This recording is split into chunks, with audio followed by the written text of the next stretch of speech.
La vacuna rusa conocida como Sputnik V es desarrollada por el Centro de Investigación de Gamaleya. El 11 de agosto de 2020 se convirtió en la primera vacuna en contra del coronavirus registrada en el mundo. Esto sucedió después de que las fases de prueba 1 y 2 de la vacuna concluyeran el 1 de agosto. De acuerdo a la actualización que hizo la Organización Mundial de la Salud con fecha del viernes 29 de enero del 2021, la vacuna rusa se encuentra en la fase 3 de pruebas, al igual que las vacunas de AstraZeneca, Moderna y CanSino, tan solo por mencionar las más mediáticamente relevantes. De acuerdo a la Fundación MF, todas las vacunas que se encuentran en la fase 3 de su desarrollo poseen un grado de seguridad semejante. En investigación existen más de 200 vacunas, pero solo cerca de una decena se encuentran en esta etapa. Antes de llegar a la fase 3, las vacunas atraviesan una fase preclínica que consta de pruebas en animales que permiten avanzar hacia las fases clínicas, en las que la vacuna es aplicada en humanos. En la fase 1 se prueba un número reducido de voluntarios. En la fase 2 se amplía el número de participantes a 1000 y en la fase 3 se estudian miles de personas. En cada una de estas fases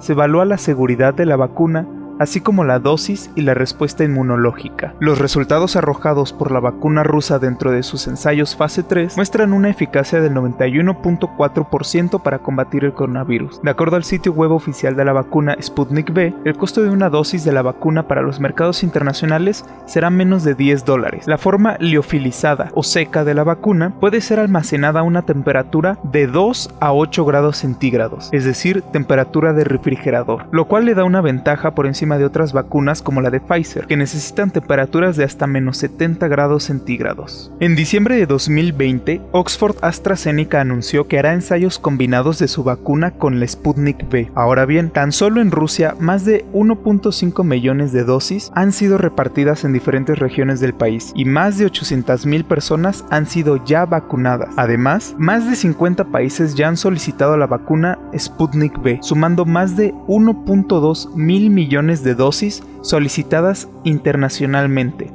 Además, la canciller de Alemania, Angela Merkel, ofreció apoyo técnico para que la Unión Europea autorice la vacuna rusa, pues no todos los pasos y documentos requeridos por la Agencia Europea del Medicamento corresponden con el procedimiento ruso de aprobación. Actualmente, los países que han autorizado el uso de la vacuna rusa son Argentina, Argelia, Bielorrusia, Emiratos Árabes Unidos, Hungría, Palestina, Paraguay, Pakistán, Rusia, Serbia, Turkmenistán y Venezuela. En Argentina incluso, la vicepresidenta Cristina Kirchner recibió públicamente la primera dosis de la vacuna Sputnik V. En México, el presidente Andrés Manuel López Obrador acordó con su homólogo ruso Vladimir Putin la disposición del gobierno ruso de enviar a México 24 millones de dosis de la vacuna, para que en el momento en que la Comisión Federal para la Protección contra Riesgos Sanitarios apruebe el uso de emergencia de la vacuna rusa, el proceso de vacunación masiva pueda iniciar.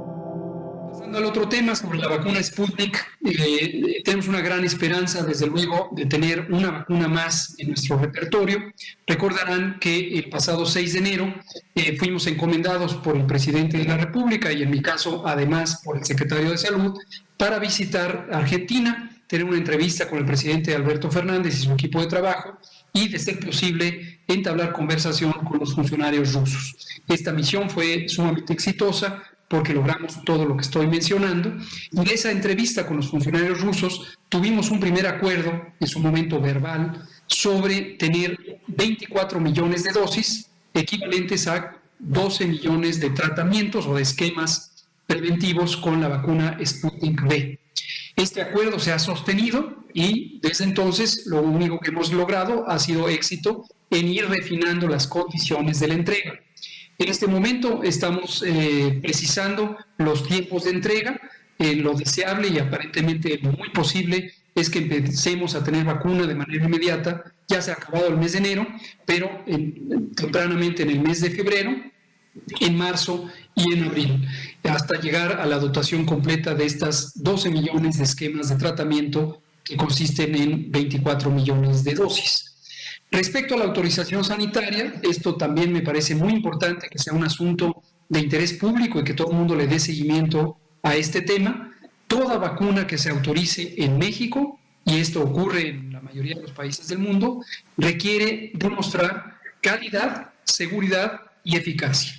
La calidad se demuestra con una serie de estándares de producción que técnicamente se llaman buenas prácticas de manufactura. GMP por sus siglas en inglés. Y estas buenas prácticas de manufactura se verifican con certificados que emiten las autoridades sanitarias del país en donde están las plantas de producción. Pero, desde luego, también se puede apelar a la confianza pública global que tengan tales agencias de regulación sanitaria que nos permitan confiar en los certificados que se emiten. En este caso, el expediente que nos compartieron ya desde que estábamos en la misión en Argentina es un expediente completo en donde hemos podido ver todos estos certificados y el respaldo de las distintas autoridades competentes.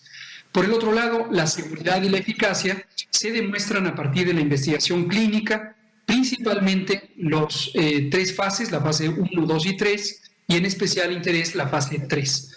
La vacuna rusa Sputnik V ya ha demostrado en ensayos fase 1 y 2, que fueron publicados en la revista Lancet hace varios meses, que tienen condiciones de seguridad y de eficacia. Y está próximo a publicarse, según nos han comentado los colegas del Fondo Ruso de Inversiones Directas, que es la entidad gubernamental, la entidad del gobierno ruso encargada de las negociaciones, que está próximo a publicarse el resultado de la fase 3. Ahora, esos resultados de la fase 3, afortunadamente, nos los hicieron llegar y se han integrado también al expediente que ha revisado la COFEPRIS. Estamos en espera de algunos pequeños detalles administrativos sobre el expediente que nos permitan ya que COFEPRIS proceda del todo a dictaminar y en su momento, si fuera el caso, dar la autorización sanitaria para el producto. Pero no llegará el producto ni se empezará a utilizar a menos que tenga la autorización de uso de emergencia por parte de la Autoridad Sanitaria de México, que es COFEPRIS. La decisión de utilizar la vacuna rusa en México ha levantado polémica, principalmente en medios tradicionales y también gracias a personajes como la senadora panista Lili Téllez, el expresidente mexicano Felipe Calderón Hinojosa y el analista político Lievano Sáenz. La senadora Lili Téllez se lanzó en una campaña tuitera para cuestionar la llegada de la vacuna rusa a México. Lo que no comenta la senadora es que la vacuna rusa se encuentra en la misma fase de ensayo que otras vacunas como la de AstraZeneca, la de Moderna, la de CanSino y otras más, y que la OMS está haciendo un seguimiento detallado de los avances de todas las vacunas en contra del coronavirus. En cuanto a la supuesta no aprobación de la comunidad internacional, tenemos a los países que ya aprobaron esta vacuna rusa, además los 50 países que solicitaron dosis de esta misma, además de la disposición de Alemania para que la Unión Europea apruebe la vacuna rusa. Más aún, de acuerdo con Peter Kremser, director del Instituto de Medicina Tropical de la Universidad de Tübingen, en entrevista con el diario austriaco Kurier, la vacuna Sputnik V es más efectiva que la de AstraZeneca. Hasta ahora, solo hay 2 vacunas autorizadas para su uso de emergencia en México, la de Pfizer y la de AstraZeneca, esta última encontrándose en la fase 3 de ensayos, al igual que la vacuna Sputnik V. El expresidente mexicano Felipe Calderón Hinojosa y el analista político Lievano Sáenz se colgaron de un video en el que el subsecretario Hugo López-Gatell comenta lo siguiente. Y sí, efectivamente nos ha sorprendido, como le sorprendió a la Organización Mundial de la Salud, conocer de la vacuna rusa cuando hasta donde llegaba la información pública mundial no habían llegado hasta la fase 3. Definitivamente, y esto lo quisiera dejar muy claro, no se puede empezar a utilizar una vacuna que no haya terminado satisfactoriamente los estudios de fase 3. No se puede, no se debe, por razones éticas, de bioseguridad, y esto en todos los países es un estándar ético de práctica, de seguridad, etc.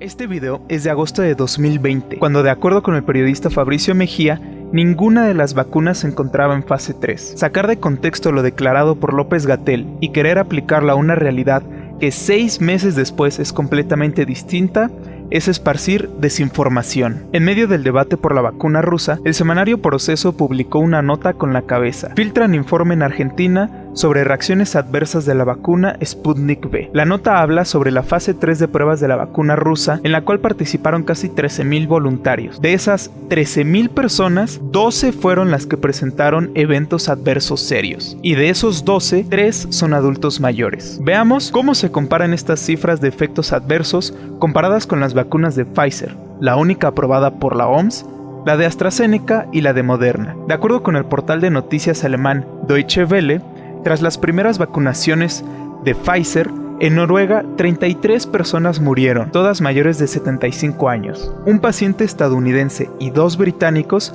entraron en shock anafiláctico. De acuerdo con este mismo portal, la vacuna de Moderna presenta en el 10% de los vacunados síntomas de fatiga. Además, de un total de 4.041.396 dosis de la vacuna, tan solo se dieron un total de 108 reacciones alérgicas y 10 pacientes entraron en shock anafiláctico. Para la vacuna rusa, el medio recoge los siguientes datos. En Argentina, 317 personas de un total de 32.013 personas vacunadas han presentado los efectos secundarios comunes, que son dolor de cabeza y fiebre. Además de la información retomada por Proceso sobre las 12 personas con efectos graves, no ha habido más información sobre otros efectos de esta índole de la vacuna rusa. De acuerdo con el Centro de Control y Prevención de Enfermedades, todas las vacunas en contra del COVID-19 presentan efectos secundarios que se dan en pequeños porcentajes de la población vacunada. Entre estos efectos se encuentran los llamados comunes, que son dolor, inflamación, fiebre, escalofríos, sensibilidad y dolor de cabeza. Estos efectos secundarios se deben a la naturaleza de las vacunas desarrolladas para combatir la COVID-19, las cuales funcionan con base en material genético. De acuerdo al New York Times, la vacuna Sputnik V se basa en las instrucciones genéticas del virus para armar la proteína de espiga. Sin embargo, a diferencia de las vacunas de Pfizer y Moderna que almacenan las instrucciones en ARN monocatenario o de una sola cadena, la Sputnik V usa ADN bicatenario. Este mismo medio informa que la Sputnik V es el resultado de décadas de investigación sobre vacunas desarrolladas con adenovirus. La primera fue aprobada para uso general el año pasado, una vacuna para el ébola fabricada por Johnson & Johnson. Algunas otras vacunas contra la COVID-19 también se basan en adenovirus, como una de la misma compañía, Johnson & Johnson, que usa AD26, y otra de la Universidad de Oxford y AstraZeneca.